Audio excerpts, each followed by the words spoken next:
Hello and welcome to the monthly Introvert Intel video with me, your host, Steve Friedman.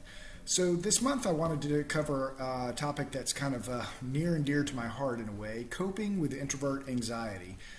And I've thought a lot about this because for most of my life, the anxiety I got from introversion was from being an introvert, I thought.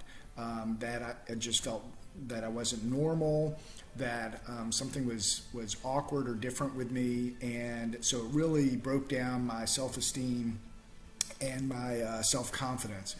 What I've realized over the last several years as I've learned a lot more about introversion is it's not the introversion itself that seems to be the greatest anxiety for us. It's the social norms, it's the pressure, it's the expectations that others seem to have and the way they treat us as being somewhat different that tends to be absorbed by us and make us feel different. And so if we can rebuild ourselves with greater self-confidence, then we can overcome the anxiety that so many introverts suffer with on a day-to-day basis.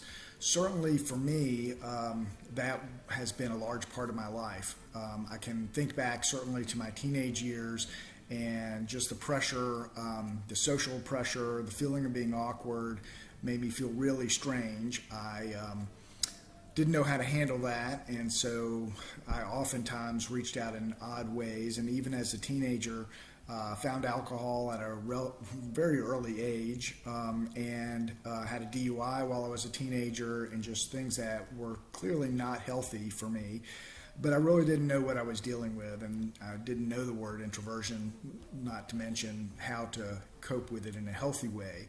That only got worse as I went off to college. More pressure, social pressure, dating, the pressure to perform, and greater independence. I was no longer at home, so drinking was a free-for-all for me. And I guess I had some great college times, but I also found that I was going down a slippery slope of losing control over myself and my emotions and the way that I could cope. When I went off to work, sort of a 9-to-5 job, and I enjoyed a lot of aspects of the job, but over the years that became greater pressure as well, because I moved from kind of the entry-level jobs and jobs that were closer to my own strengths of logistics and organization to more social outreach jobs and customer engagement. It was just a natural progression at the work I was in, but that moved me far away from my comfort zone and into areas that just gave me a lot greater anxiety, and my introversion was certainly part of that because of the need to work closely with people and seemingly to do that in a way that was not leaning on my strengths. So continued to spiral downward, more drinking, overeating, gambling in my day, things like that just continue to move me down. And I suspect that there are many other introverts out there that feel the same way and have similar stories, that they just weren't sure how to cope with this in a healthy way. For me, several years ago, I was on a business trip to Japan, actually, and was in Hiroshima, and had a couple of days off in between weeks. And so I spent some time walking around, checking out the museum, and I remember sitting by the side of the river and just realizing maybe the profundity of the situation and the place that I was at really had an impact, but I felt like this was not a good situation I was in. I was continuing to get worse. My health was bad. My family situation was not really very healthy either, and so something needed to change. And either I needed to change or I needed to change my situation. And I didn't think I could change as much as I wanted to, because I didn't really want to have to leave my job and the security that it had, but I realized I had to change my situation, so I did, and shortly thereafter I left that role and moved to another role in the same company, and it was much better, but I realized that it was more than just a situation, it was me, and so I needed to really understand the introversion and the person that I was, and how I could be a better person.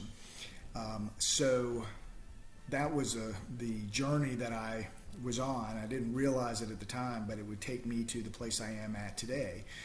The moral of the story for me was to be myself and be authentic. And how did I do that, and what would I recommend? I would say 5 big steps.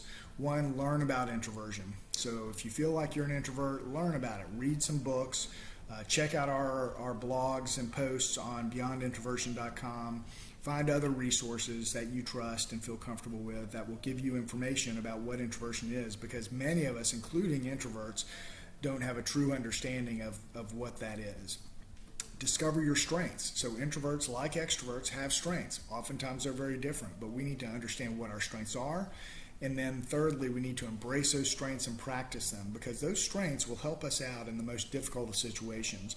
If we prepare more for social situations and for meetings, if we lean on our thoughtfulness and our creativity, it makes meetings a lot easier. It makes team leading kind of a joy instead of a burden of nervousness. The 4th thing I would say is to talk things through. So that can be with your spouse, with a friend. Generally, introverts have a smaller group of friends, but find somebody that you can talk things through, get some of this anxiety and stress out of your head, and figure out how you're going to approach some of the more stressful situations by talking it through with other people. Talk it through with yourself. Journaling, I think, is a big thing for me that has helped me to figure out some of life's bigger problems and opportunities, and to celebrate the successes. And then 5thly, I would say re-energize during the day. So we only have so much energy during the day. We start off when we get out of bed with a good amount of energy, and especially for introverts, when we're faced with social situations and stressful occasions, that drains our energy. So find ways to re-energize. Take breaks during the day, take walks, a little bit of private time, do a little journaling or reading if that helps to do that. Because if you wait until you're off work at 5 or 6 o'clock, then your energy is rock bottom, and you're generally, as I know I did, bringing home all that stress instead of being able to relax and think back and prepare for the next day to make sure that's a good day. So I would encourage you to think about those 5 steps, and on your way to having a healthy way of coping with your introversion, and then you'll be able to embrace that. So enjoy the journey. If you're looking for more information, please do check us out at beyondintroversion.com. We have weekly posts, books, quizzes that we have hundreds of people taking that are finding new insights into how they approach introversion, what their strengths are, and how they're doing at work. So I encourage you to check that out, and we'll be back next month with another monthly Introvert Intel video. Thanks.